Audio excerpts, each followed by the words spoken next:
अस्सलाम वालेकुम। I hope आप सब ठीक होंगे। आज हम हाजिर हैं एक नई आसान रेसिपी के साथ जो है फ्राइड फ़िश की, जो कि सर्दियों में बहुत ही पसंद की जाती है। इसके लिए हमारे पास 1 kg बड़ा रहू है जिसको हमने ऑलरेडी सिरके से धो के रख लिया है और सब मसाले निकाल के रख दिए हैं सामने, जिनमें धनिया, ज़ीरा, अजवाइन, नमक, कुटी लाल मिर्च, पिसी लाल मिर्च, काली मिर्च, सफ़ेद मिर्च, हल्दी और चाट मसाला इस्तेमाल होंगे। इसके अलावा अदरक लहसुन का पेस्ट, बेसन, थोड़ा सा सोया सॉस, नींबू का रस और इमली का पानी भी इसमें जाएगा। अब हम रेसिपी स्टार्ट करते हैं। सबसे पहले साबुत धनिया, ज़ीरा और अजवाइन लेकर उसको हम तवे पे डाल के थोड़ी देर के लिए ड्राई रोस्ट करेंगे। ड्राई रोस्ट करते हुए उसकी खुशबू आना शुरू होगी तो हम उतार लेंगे। ये ख्याल रखना है कि स्पाइसेस बर्न ना हो। इसके बाद हम उन्हें हाथ से क्रश करेंगे या कूट लेंगे। हमने पाउडर नहीं बनाना, क्रश्ड फॉर्म में रखना है। और इसके बाद इस स्पाइस मिक्सचर को एक बोल में डाल के बाकी स्पाइसेस ऐड कर देंगे। धनिया, ज़ीरा और अजवाइन के मिक्सचर में अब हम बाकी स्पाइसेस में नमक, कुटी लाल मिर्च, पिसी लाल मिर्च, हल्दी, काली मिर्च, सफ़ेद मिर्च और थोड़ा सा चाट मसाला ऐड करेंगे और इनको मिक्स कर देंगे।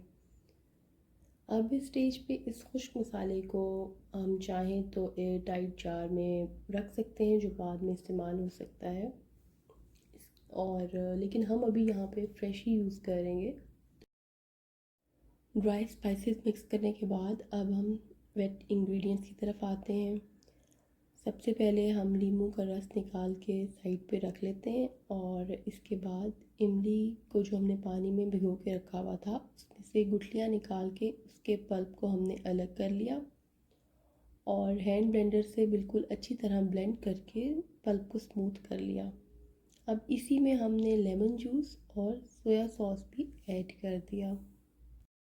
अब फ़िश मैरिनेशन की बारी है, तो सबसे पहले मछली को अदरक और लहसुन का पेस्ट लगा के रख दिया और दूसरी तरफ बाउल में बेसन के 2 से 3 टेबल स्पून्स वो भी रख लिए।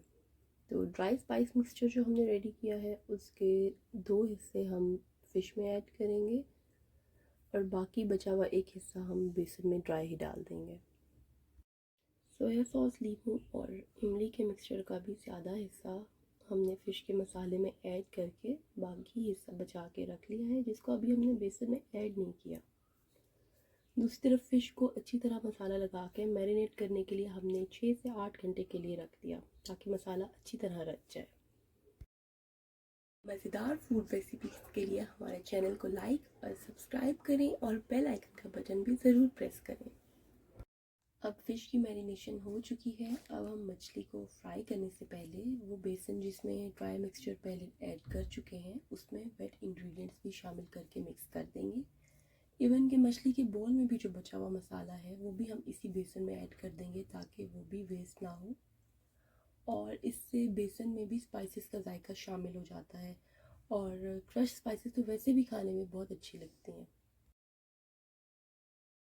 अब थोड़ा सा पानी भी हस्बे ज़रूरत हम शामिल कर लेंगे और बेसन का ये मिक्सचर लगा के फ्राइंग स्टार्ट करेंगे।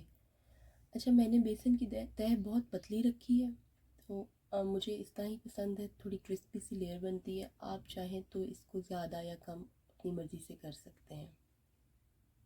ऑयल गर्म हो चुका है और फ़िश को फ्राई करने के लिए हम ऑयल में डाल देंगे। टोटल 8 to 10 मिनट्स काफ़ी है फ़िश को कुक करने के लिए। और जैसे ही कलर थोड़ा चेंज करे तो हम थोड़ी देर बाद फ़िश की साइड को भी फ्लिप कर देंगे। अच्छा, फ़िश को पलटते हुए बहुत ख्याल रखना पड़ता है कि ये टूटे नहीं। और अब आप देखिए इसके ऊपर कितना अच्छा कलर आ रहा है विदाउट एनी फूड कलर, कितना क्रिस्प नज़र आ रहा है। और क्योंकि हमने मसाला भी बेसन में ऐड किया हुआ था तो वो भी बहुत अच्छा लगेगा, स्पाइसी फील होगा। तो अब हमारी क्रिस्पी और डिलीशियस फ्राइड मसाला फ़िश तैयार है। हम इसको अब डिश आउट कर लेते हैं। इसको हम रोटी के साथ भी खा सकते हैं, चावल के साथ भी खा सकते हैं या ऐसे ही सिर्फ फ़िश भी खा सकते हैं। सर्दियों में बहुत अच्छी लगती है और आप ज़रूर ट्राई कीजिएगा और अपना फीडबैक हमारे साथ शेयर कीजिएगा कि आपको फ्राइड मसाला फ़िश कैसी लगी। मिलेंगे नेक्स्ट रेसिपी के साथ। अल्लाह हाफ़िज़।